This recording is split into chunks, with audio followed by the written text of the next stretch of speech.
पति पत्नी और वो। ऑफिस से लौटकर सूरज रोज की तरह सोफे में धंसा चुपचाप बैठा था।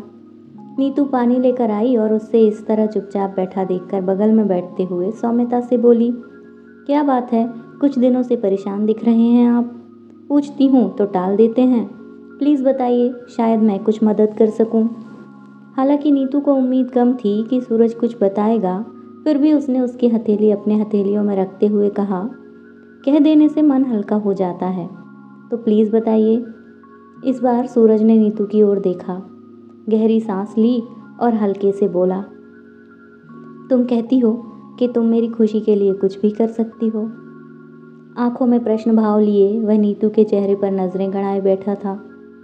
इस सवाल से अचकचाई नीतू ने मुस्कुराकर कहा, आपको मेरे प्यार और समर्पण पर कोई शक है क्या? हाँ, मैं आपकी खुशी के लिए कुछ भी कर सकती हूँ। इस बार सूरज ने अटकते हुए कुछ बेशर्म शब्दों को मुंह से निकाला। मैं मेरी सहकर्मी रूबी से प्यार करता हूँ और वो भी। हम दोनों शादी करना चाहते हैं। तुम समझ रही हो ना?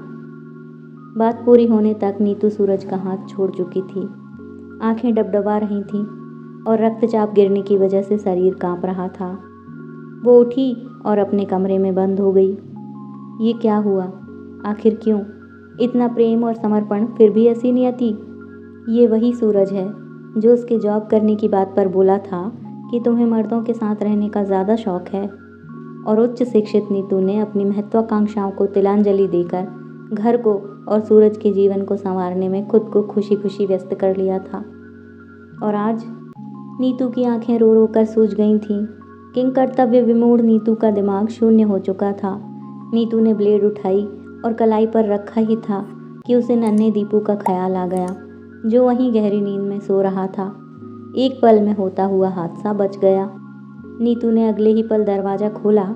उसके हाथ में एक सूटकेस था। सूरज चुपचाप खड़ा था। नीतू ने उसे सूटकेस पकड़ाते हुए दृढ़ता से कहा, हाँ, आपकी खुशी के लिए कुछ भी कर सकती हूँ। आपको आज़ाद कर रही हूँ। अपनी प्रेमिका के साथ चाहे जहाँ जाकर रहो। ये मकान मेरे नाम पर लिया गया था तो लीगली इसकी मालकिन मैं हूँ। और हाँ, वो दोनों फ्लैट भी मेरे ही हैं। ये कार की चाबी यहीं रखते जाना, मेरे पापा ने दी है। अब आप जा सकते हैं। अवाक खड़ा सूरज घर से निकल गया। उसे शांत सौम्य नीतू से कुछ और ही उम्मीद थी। 2 घंटे बाद ही सूरज वापस दरवाजे पर था। नीतू, मुझे माफ़ कर दो प्लीज़, फुट फुट कर रोते हुए सूरज कहता जा रहा था।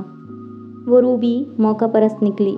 उसने मुझसे संबंध खत्म कर लिया मुझे इस हाल में देखकर। मैंने क्या कुछ नहीं किया उसके लिए। और वो। नीतू ने दरवाज़ा खोला और अंदर जाने लगी।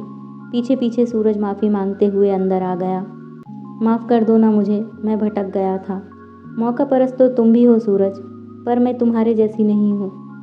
तुम इस घर में मेरे साथ तो रहोगे, पर अब मेरा प्यार, समर्पण और भावनाएं तुम्हें नहीं मिलेंगी। तुम अब मेरे पति नहीं हो। मेरा पति उसी दिन खो गया था जब उसके मन में किसी और के लिए आकर्षण पैदा हुआ था। अब तुम सिर्फ एक परित्यक्त हो। कहकर नीतू दीपू को लेकर अपने कमरे में चली गई। ऐसी ही इमोशनल पारिवारिक कहानियों के लिए चैनल को सब्सक्राइब करना बिल्कुल ना भूलें। मिलते हैं कल इसी टाइम इसी चैनल पर एक नई कहानी के साथ। तब तक आप अपना ख्याल रखिए।